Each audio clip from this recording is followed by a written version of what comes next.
So moving on to our next session, I think a lot of rights holders will find one of their touch points when it comes to dealing with counterfeit goods are often on social media and e-commerce platforms. So with that, we'll welcome Holly back to discuss how to deal with infringements online.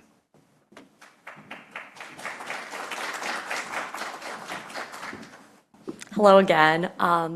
So even while I was sitting here, I received an email from a stakeholder telling me about issues she was having with infringing products online. So I do want to know that this is an issue that comes up quite a bit for our stakeholders.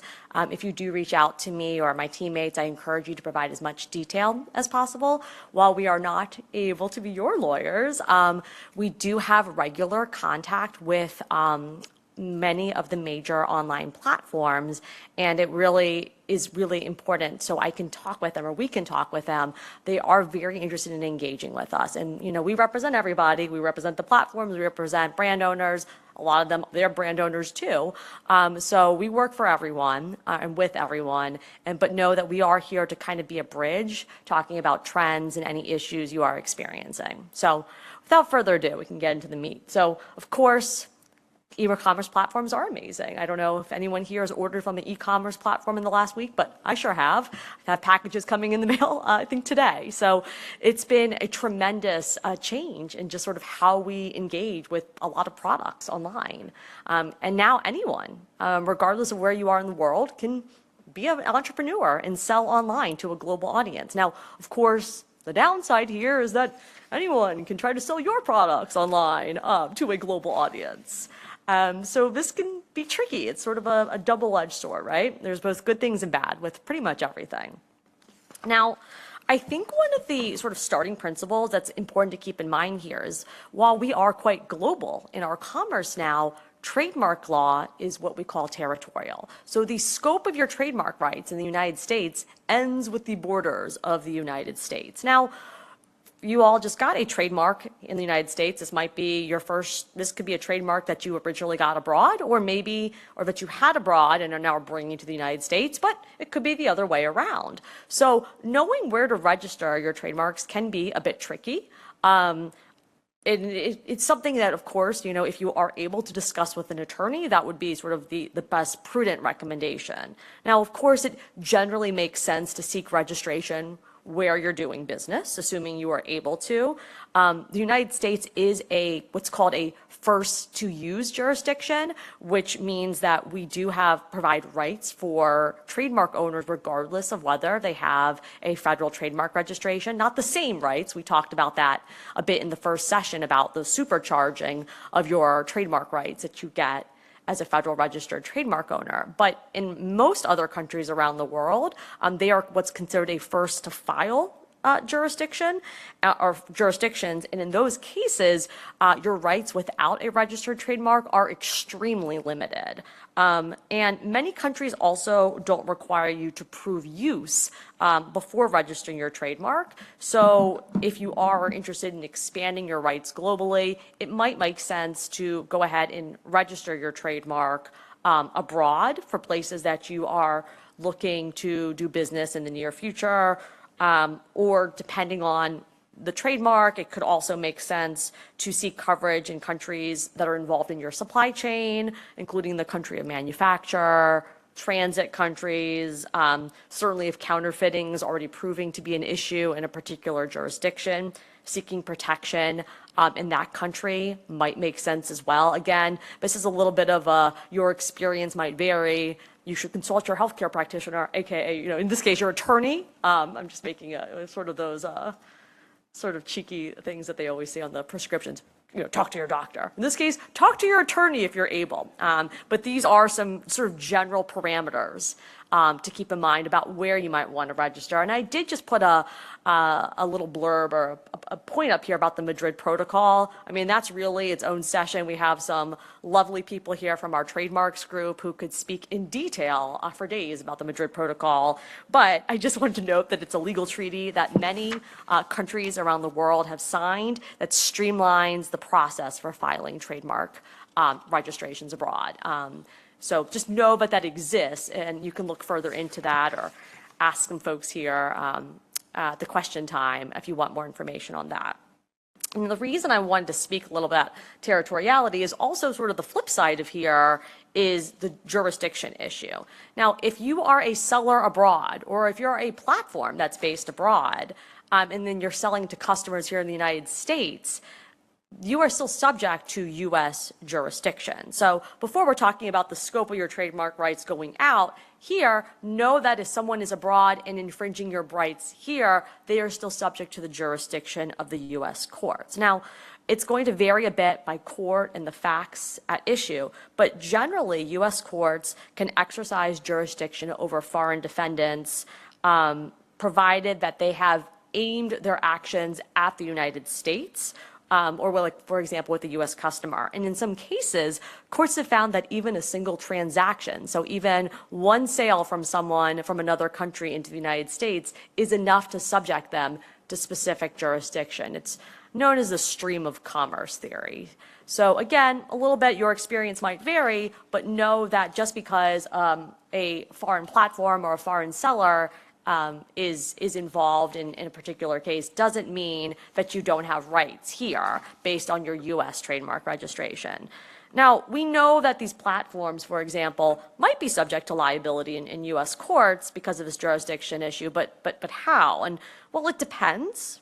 Lawyerly answer. Certainly, if the platform is selling the goods directly, these are created and manufactured, distributed by that company, then they would be subject to liability.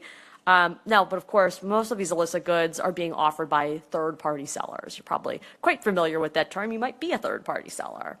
Now, in those cases, both the seller as well as the platform could be held liable. Now, the seller, of course, would be directly liable for selling these infringing or counterfeit products, but the platform could be liable under a theory of what we call secondary liability, and specifically the type known as contributory liability.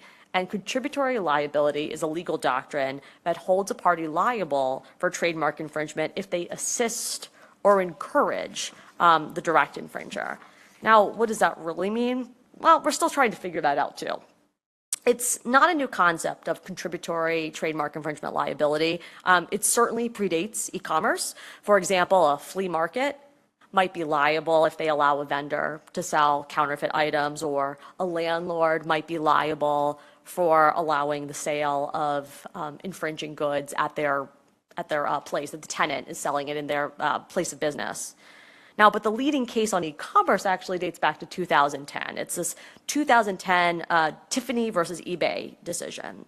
And in that case, the Second Circuit held that eBay was not liable for contributory trademark infringement, despite knowing that counterfeit Tiffany products were on sale on the eBay website. Well, why is that? So, because eBay was promptly removing every infringing listing of which it had specific notice, and it canceled any fees that it earned, the court concluded that eBay's existing anti-counterfeiting measures were adequate. They noted that it certainly wouldn't be okay for online marketplaces to intentionally shield themselves from knowledge of infringing goods, but as long as they're responsive to complaints in a timely manner, they're in the clear from a liability perspective. Now, the court also reasoned that private market forces provided a strong incentive for the online marketplaces to take action. If people repeatedly are buying counterfeit products from your website, you're probably not going to stop at that website anymore. So this would incentivize the marketplaces to try to take action to get counterfeits off their site. They want to keep their sites clean. Now, since this decision, the result has been that the onus to discover and report infringing listings is on the brands, on the trademark owners. Now, the argument that platforms make, which I think is quite compelling, is that they're selling all hundreds, thousands, millions of different types of products, and they're not in a position to know the ins and outs of everyone's trademarks, so that the brands are going to be in the best position to identify fakes. So that's sort of where we're at. Now, what does this mean in practice? It's a little bit of there's some discrepancies, I should say, right now. But pretty much most major platforms and social media sites are going to have their own policies and procedures, typically a notice and takedown request that you can file to provide notice of these infringing listings or infringing posts in the case of social media, and they all have a different number of hours or so, but they will then take action. That's how it is sort of on paper.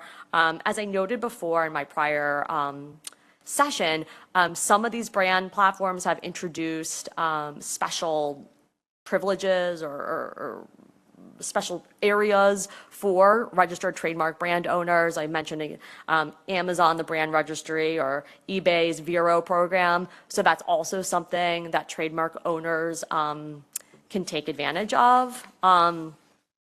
At the same time, I do want to be realistic here. I know that it doesn't always work. We are constantly being told from stakeholders about situations where they have contacted a particular platform and the goods haven't been taken down, or they're taken down and they reappear again. So I just wanted to kind of assure the folks that, I tried that, it's not working, you're not crazy. That is something that we do hear fairly regularly. I just wanted to emphasize once again that we do speak regularly with these companies. They want to talk to us. We have positive relationships. So to the extent you can kind of let us know what's going on, where the hangups are, we really do value that information, and so we can convey to them on this sort of systemic level, figure out where those gaps are. Now, the other thing I think that consumers or brand owners should know about is this is an issue that has really caught the attention of Congress. Now, there's just been a lot of bipartisan interest in addressing the issue of counterfeit goods online. One particular piece of legislation that's been introduced that you might have heard about is called the Shop Safe Act. It's the Stopping Harmful Offers on Platforms by Screening Against Fakes in E-commerce. But, we love acronyms and government, so it's Shop Safe, which is actually a lot easier to say.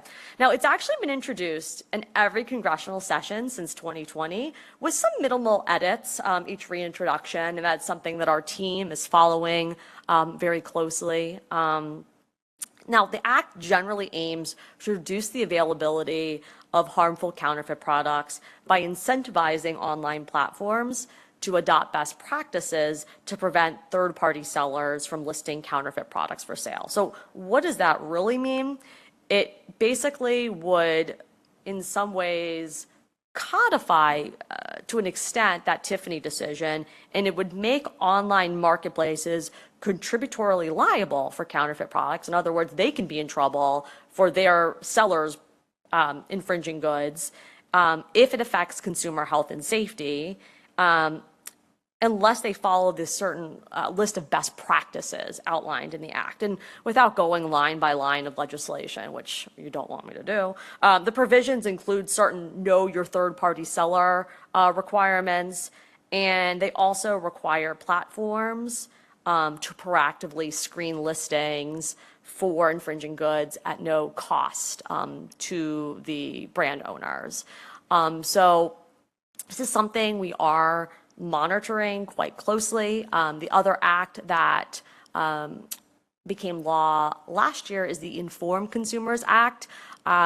We're still sort of following what the effects of that act are, but just sort of for everyone's general knowledge, the Informed Consumers Act is really focused on the requirement that certain platforms, depending on their size, are required to collect data regarding the third-party sellers. The idea being that the really illicit actors don't really want their information out there, right? They want to be anonymous. So by requiring these third-party sellers to provide information to the platforms to make themselves known, it's going to deter some of this bad behavior. So we are going to continue to monitor this act and other legislation. So I think to sort of conclude, I just wanted to say that I know this is not a new issue. Like, if you are having an issue, again, literally, as I was sitting here, I received an email from somebody. So this is a known issue. It's something that we're working on. It's something that we are interested in helping you with. So to the extent you are able to provide us details of your issues, while we cannot necessarily provide individual advice and necessarily get your listings taken down, having the information about these trends is extremely useful. And the platforms, both the ones that are based in the United States, but even the ones based abroad, they want to talk to us. They are actively engaged in this process. So please let us know. All right, thank you. Holly, so we've got 3 questions for you. The first is, say there's a registered trademark, but it shows up as a username on a social media site or online in some capacity. This seems to be a popular concern. Yeah, we did receive a couple of questions, and I think an interesting concept that needs to be kind of addressed first is, when is someone really infringing your mark versus just using it? So in order to be a trademark infringement, there has to be a use of that trademark or a confusingly similar trademark in commerce. Well, what does that mean? That means the other side has to actually be offering goods and services for sale, or in the case of a nonprofit, they're rendering those services, okay? So merely using the trademark, even the exact same trademark as a username on Facebook or on X, now we call it, or any of these other websites, or even as part of a domain name. I saw a question about that too. That is not trademark infringement. Well, does that mean you're out of luck? Are there any options? Maybe. So there are other types of laws that could apply here. Now, how that's going to be treated by, for example, a social media site is going to vary, but there are these ideas about false association. So I guess the official name for it would be false designation of origin. So if someone is using your trademark in a manner that is likely to cause consumers to falsely believe that you're associated with, endorsing, sponsoring whatever that organization is, that can be actionable. So you might be able to find relief on that ground. The domain name thing gets a little bit more confusing. That's, again, that could be this whole other program on how to do domain name issues. But again, provided that they're not really, the other side is not actually using that trademark in a way where they're offering anything, it can be tricky. You know that Nutella example that was discussed? So that would be an example where it'd be like a false designation of origin, that people might believe Nutella was the one actually putting on the World Trademark Day and not just an individual fan. But fan sites are permissible. That is a permissible use of a trademark. So if you have a Nutella fan, for example, username or as an avatar, that is, provided it's not being used in a way to sell competing products, that might be an acceptable use. We would call that, not to get into the legalese, a nominative fair use, but simply using the trademark to describe the product is not in trademark infringement. Okay, and so I think the next question might be somewhat similar. So if you have a trademark registration, say for a clothing item, and that clothing item shows up in a movie, how would they enforce that right? So this one is tricky. I've actually dealt with this before in the video game context. We had a client that had a product and someone was using that product in a video game. Now, when we're talking about movies and music, this is where you start getting into some of the First Amendment issues. And so there is a test that courts will rely on. So Rogers versus Grimaldi test, we really want to get into the details about how that trademark is being used. Was it necessary? Was it relevant? But you can still sort of, so again, I wouldn't say this is like going to vary, and this is something where you should definitely consult an attorney because it's a very niche area of the law. I would certainly welcome the folks on the stage to opine on this as well, but it really depends on what that use is, the extent of the use, how it's being used, whether it's a plot point or whether it's incidental. So you will see occasionally, sometimes in TV shows, particularly you see this on reality TV, they'll like cover up the labels and stuff just because they want to even avoid this appearance of a false association. So I think that's why I'll leave it at that. It depends. But I don't know, because you all might have some experience with this as well. Anyone on the stage? By and large, the bigger production companies want to avoid that problem, so they will try to get permission, or they're sensitive to a protest, et cetera. But I don't know what your experience is, Michelle, but the smaller the production company, either they don't know or they don't care. Yeah. Or they're just trying to be edgy. It's a tough area for brand owners, it really is. It's such a niche issue that we actually have, like one of my partners, that's her specialty. It's like clearance. It's clearance. That's all she does. And it's, I mean, it's a nuanced issue, so you weren't kidding when you said check with a lawyer. Yeah.